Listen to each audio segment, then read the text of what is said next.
Why didn't I suspect? I just trusted the girl. This is the story of a retired police officer who says he was financially abused by the very person meant to care for him. What effect did that have on you? Oh.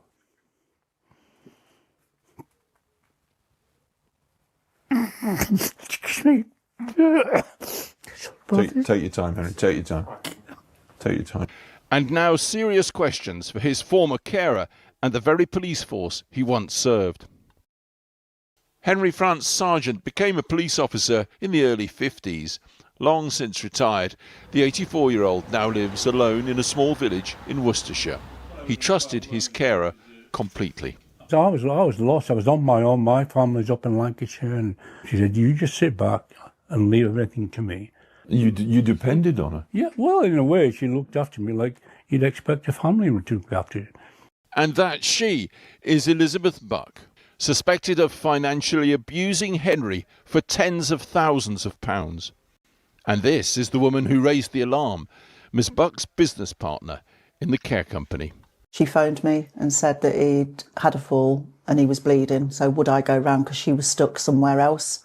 And when Alex Gibbons-Tom arrived, she found a bombshell in the house.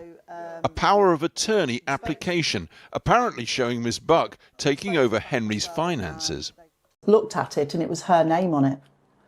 So she then came running in and said, "How is he?" And I said, "Yeah, the ambulance is going to take him," sort of like thing. I said, "But can you explain this?" So she went, "Oh, it's not what you think, it's not what you think." Her suspicions soon escalated. Suddenly, Henry's bank card was being rejected at shops. So with Henry at her side, Alex called the bank, First Direct. And then she said, "Henry, did you try to transfer £6,000 to somebody on Thursday?" And of course he was like, "What?" I said, "Can you say who it is?" And she said, "Her name." What followed was the discovery of a catalogue of purchases Henry says were made without his knowledge. Bank statements revealed spending of nearly £1,300 on an American fridge, freezer and dishwasher, items that are believed to have been delivered to Miss Buck's home address. More than £1,700 to the clothing store Next. £4,500 apparently spent on a bathroom refurbishment that Henry never had, and money which disappeared into Miss Buck's account. Spending also identified at Apple, Amazon and an energy firm which Henry has never been a customer of. He believes an estimated £34,000 was taken over 6 months.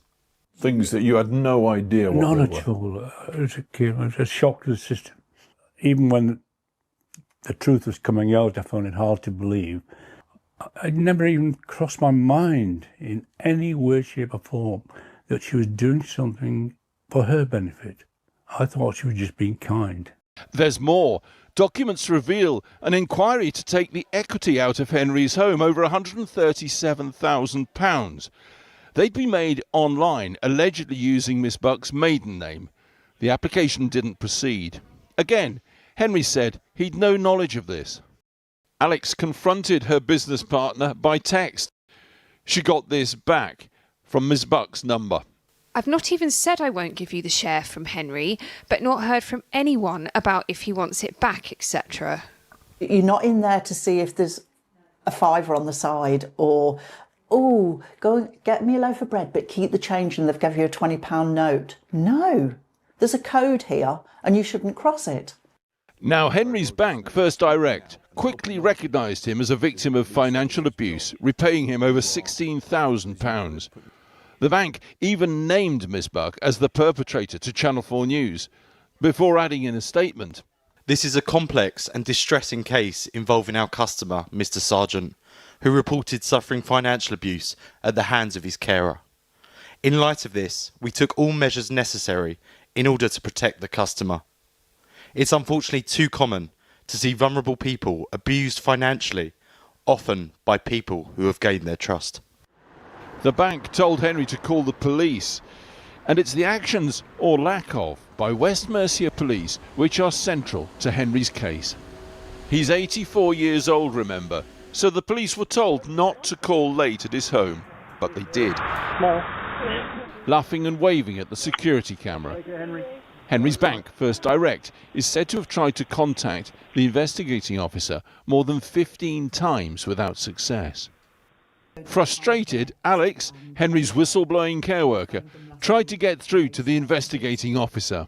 Asked if this certain policeman was in, and she said no, not today and everything. I just burst out crying. I think I was at the end of my tether, to be quite honest with you. And she just turned around and she said, well, actually, I think it's the doctor you need more than the police. Nearly 6 months after the first complaint, police arrested Elizabeth Buck in March 2023, but no further action was taken. West Mercia police insist a full and comprehensive investigation took place and a suspect was identified and interviewed. The matter was presented to the CPS, but was later closed due to evidential difficulties. But in fact, the CPS blames West Mercia police. It wrote to Henry saying the police failed to provide evidence of suspicious credit card payments. The police did not provide any information which showed that payments were made by the suspect or that any of the accounts belonged to the suspect, and therefore we could not show that the suspect had taken this money. Moreover, the CPS confirms that the funds supposedly for the bathroom refit ended up with the suspect. £4,500 of this money was transferred to the suspect to pay for a bathroom refit, but the refit did not happen at that time.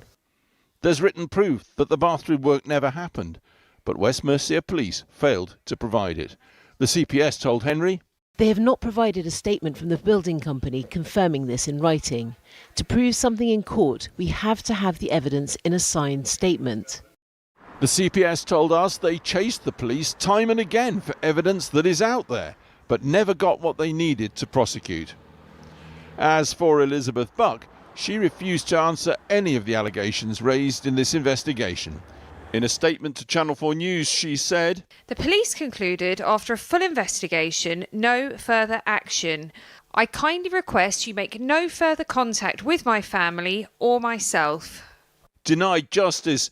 It all leaves Alex, the whistleblower, and Henry feeling abandoned. Henry hasn't been out of the house now for about, I'm going to say, 6-10 months.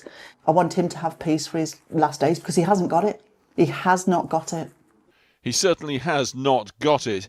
Left hoping the authorities will review his case and believing speaking out is the right thing to do. I feel embarrassed with all the tears, but if it helps other people to get up and just say, look, this is being happening to me, I'll ring the police or something like that. Well, it's all worthwhile. Alex Thompson was reporting there, and if you've been affected by any of the issues raised in that report, help is available. Go to channel4.com/support.